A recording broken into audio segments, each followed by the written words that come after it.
শিক্ষক শিক্ষিকা মণ্ডলী কর্তৃপক্ষ যে আমাদেরকে এমন একটা সুন্দর নাটক আমাদের নির্বাচন করেছে। আমরা বলতে চলেছি, আমি আজকের এই প্রতিবেদনে নিবেদনে আমি কর্তা, আমি গিন্নি। আমার নাম মোহাম্মদ রাজব আলী, এই বিদ্যালয়েরই একজন সহশিক্ষক। আমি অঙ্কিতা মণ্ডল, এই বিদ্যালয়ের একটি শিক্ষিকা। এবার শুরু করছি আমাদের শ্রুতি নাটক কর্তা গিন্নির বাগযুদ্ধ। ধুর, জানালাটা যে খুলে রাখো তার কোনো উপায় আছে?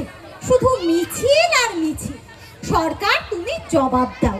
বলি, সরকার কেন জবাব দেবে শুনি? সত্যি তো, তোমার সামনে সরকারের নামে বলা কি চারটিখানি কথা নাকি? চালাকি পায়া হে? কি ফুটকাটা হচ্ছে? বেশ, তুমি থাকো তোমার সংসার নিয়ে।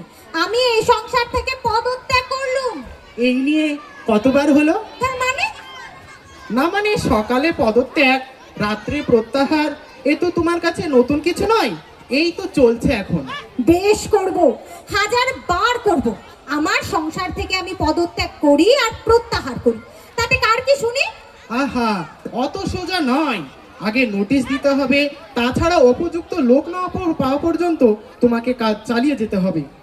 কি, আমার জায়গায় নতুন লোক বসাবে? আহা হা, তলে তলে তোমার এই মতলব? বেশ, এই আমি আমৃত্যু অনশন করলাম। দেখো দেখো দেখি দেখো, আমায় ঠেকায় কে। আমৃত্যু অনশনটা কদিন বাদে করলে হতো না? কেন?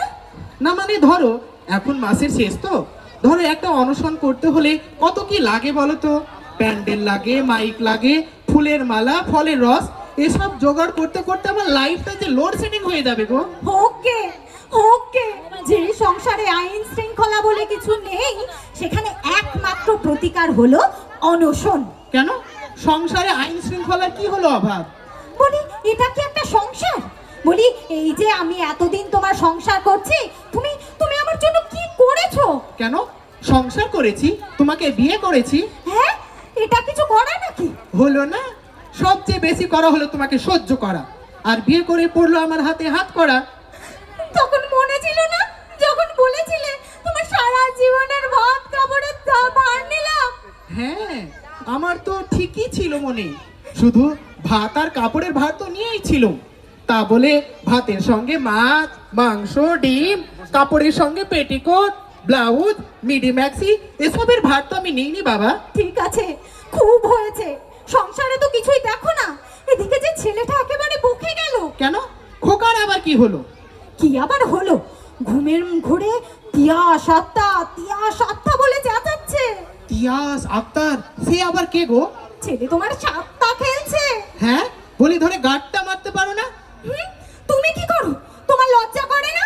লজ্জা, লজ্জা, ঘৃণা, ভয়, তোমাকে বিয়ে করে আমি তিনই করেছি জয়।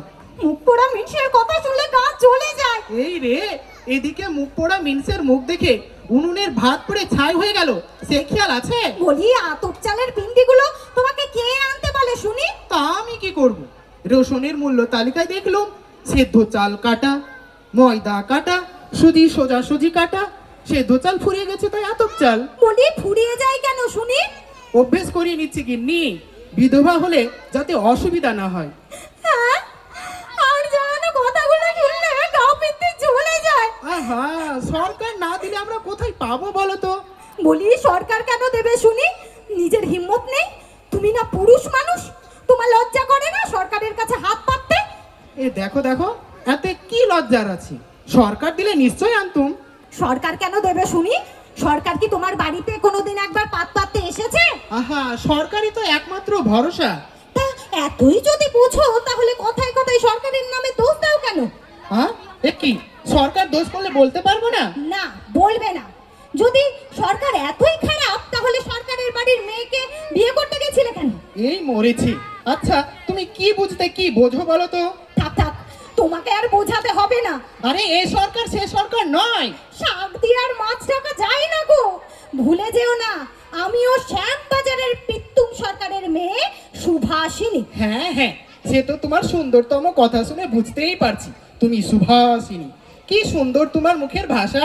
এই দেখো দেখো দেখো, এই শেষবারের মতো বলে দিচ্ছি, ফের যদি কোনোদিন আমার বাপের বাড়ির নামে দোষ দিয়েছো, আমি আমি কড়ি গাছে ঝুলে পড়বো।